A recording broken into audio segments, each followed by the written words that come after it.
Masih ya? Oke, ini kembali ke pakem ya. Pakem itu nggak bisa kita ubah. Misalnya Gatot Kaca itu ininya apa sih? Ciri khasnya itu ini. Bintang ini di bisa dada. hilang. Bintang. Itu Kumis.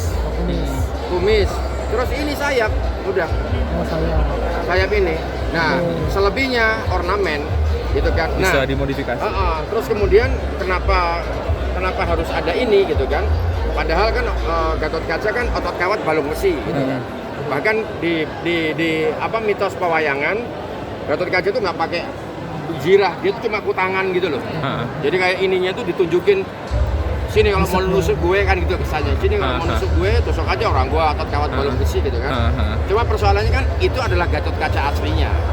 Ini kan gennya. Oke. Cerita ini kan gen. Jadi gen kita mengasumsikan bahwa satu Manwantara, kita menyebutnya satu Manwantara. Satu Manwantara itu 300 juta tahun yang lalu itu terjadi Mahabharata. Jadi Pandawa dan Kurawa itu ada, gitu loh. Oke. Manwantara itu 300 juta tahun yang lalu.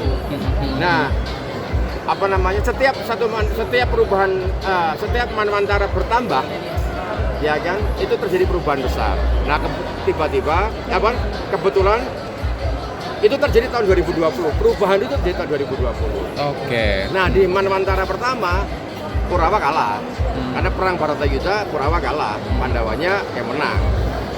Sebenarnya nggak menang-menang amat, orang mati semua, Gatot Kaca itu juga mati gitu kan. Iya. Yang hidup cuma tinggal Pandawa aja. Jadi kalau disebut menang tuh enggak gitu loh. Cuma yang hidup tuh cuma 5. Yang hidup dari semua Pandawa dan Kurawa Baratayuda yang hidup itu cuma 5. 5 itu adalah Pandawa dan 1 Kurawa. Siapa itu? Aswatama. Nah, Aswatama itu di Manwantara kedua itu Punya kiprah pengen membuat sendiri. revolusi. Oke. Revolusinya adalah semua yang berdarah Pandawa harus hilang. Kenapa? Karena dunia ini hanya bisa dihuni oleh Kurawa saja. Mas, bisa jelasin nggak Mas apa desain kostumnya apa? Apanya? Bahannya dari mana? Terus apa topengnya, bahannya juga Mas, misalnya bajunya, Saya bootnya. belum lihat itu tuh bahan itu. Kamu nanyanya ke Rene aja, bukan ke saya. Rene, Pak Rene. Rene Pak itu Reniska. yang mendesain ini semua. Oke. Tapi yang jelas ini bahannya dari apa ya? Dari kulit ya. Dari kulit. Jadi bentuknya itu sebenarnya itu jaket gitu kan. Nah, terus ini itu tuh kita nggak tahu ya apa ya. Ini yang buat orang Paris loh. Plat gitu Mas, semacam plat. Ya, gitu, Mas. itulah. Mas Hanung, ada spesial request nggak buat Rizky Nazar? Misalnya harus gedein badan, harus kayak apa? Dia harus Kulitnya digelapin dikit atau seperti apa? dia udah cukup gelap kulitnya ya enggak ya? Dia tuh kalau di kamera gelap loh kulitnya. Oke. Ada spesial request dari dirimu? Harus nambah berat badan kah atau seperti Enggak, apa? dia harus olahraga, dia harus latihan fighting. Hah? Apa? Oh, ini. Oke. Oh iya, siap. Kita suruh geser. Oke. Special requestnya adalah dia harus olahraga, terus kemudian dia harus latihan bela diri. Basicnya harus silat, tetapi silat mana itu yang kita lagi meng-create karena kita tidak mau terpatok pada satu silat tertentu. Jadi harus karena itulah susah dan bangganya menjadi Indonesia. Silat aja ada banyak, seperti halnya bahasa. Karena silat itu kan bagian dari ekspresi orang berbahasa dan berkultur, maka kemudian banyak sekali aliran silat. Nah, sebagaimana contoh film Yowis Band itu hanya works di Jawa Tengah, Jawa Timur. Ketika Jawa Barat, luar Jawa itu agak tidak works. Demikian halnya film dari Makassar gitu kan. Itu sama halnya silat itu tuh kalau kita mengambil satu jenis silat, misalnya silat dari Sunda gitu kan, maka yang Jawa Tengah, Jawa Timur, pendengar Jawa Tengah, Jawa Timur, Makassar kan merasa tidak terkoneksi. Nah, karena itu makanya kita mencoba untuk mix. Mungkin kita di fighting yang ini kita menggunakan silat dari Sunda, mungkin dari ini kita silat dari Batak, dari ini silat dari Jawa Timur misalnya gitu. Jadi itu yang akan kita. Nah, susahnya juga kalau misalnya Kurawa tiba-tiba merujuk pada silat budaya tertentu, nanti itu protes. Ya kan? Misalnya Kurawa pakai silat Jawa Timur, wah nanti hari-hari Jawa Timur mendekat ke Jawa Timur, oh menurut gua jadi gua Kurawa. Gitu. Itu susah dan bangganya kita menjadi orang Indonesia itu kan karena kita terlalu banyak kultur, ya kan. Jadi kemudian itu yang kita harus sering harus berkreasi. Nggak sih Mas bahwa ini kan dikerjakan dengan pendekatan arah film-filmnya Marvel, bukan DC.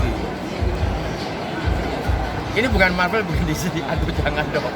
Please, ini bukan Marvel, bukan DC. Marvel dan DC itu adalah bagian dari kita yang kita pelajari.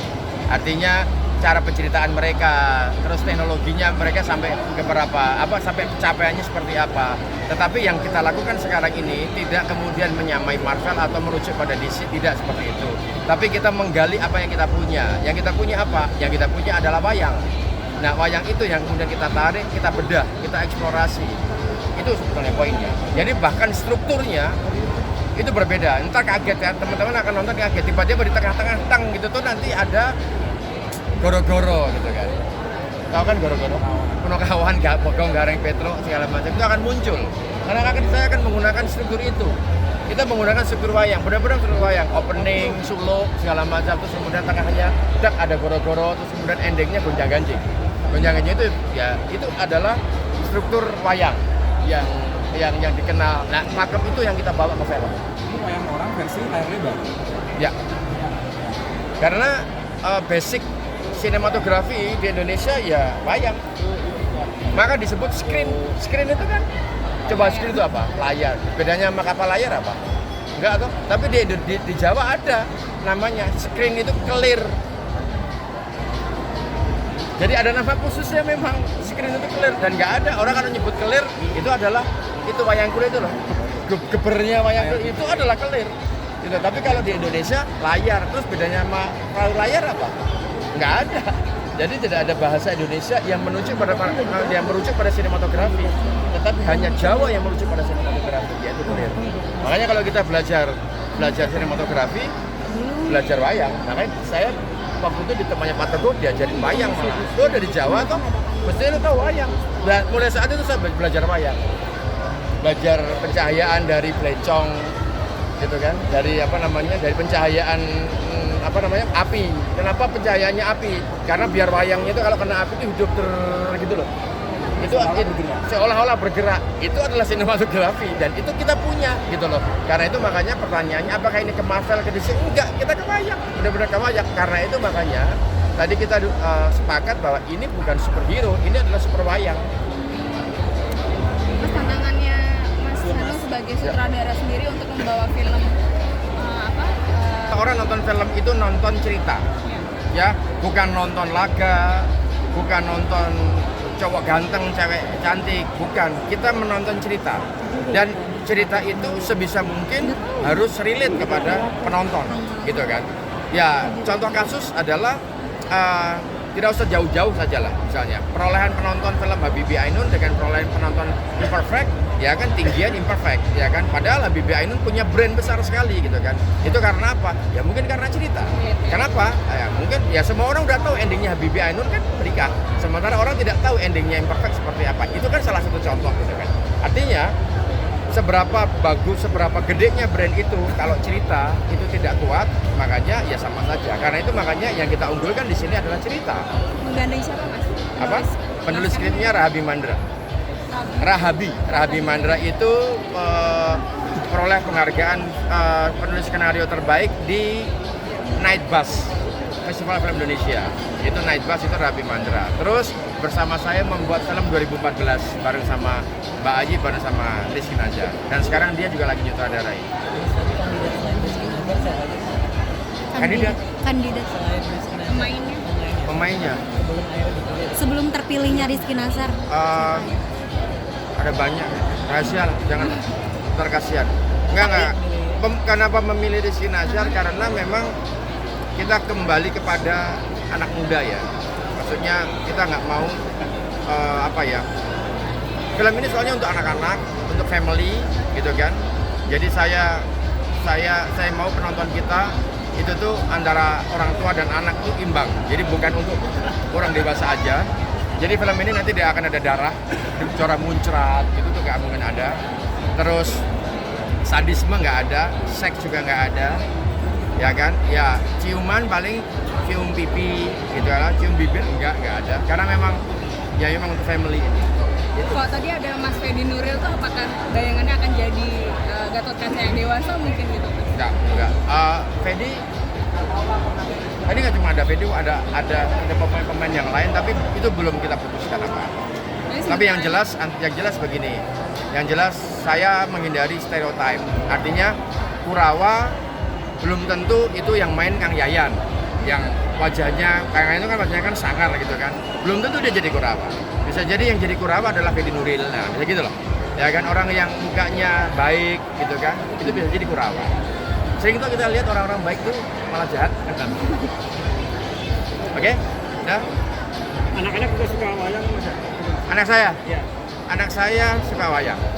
Kebetulan ya, artinya ya dia nggak tahu dia suka wayang aja. Karena itu makanya saya mensupport wayang, dan buat saya senang karena apa? Harganya lebih murah. Ini kan mahal banget ini. Ini apalagi ada Iron Man gitu mahal banget Mas.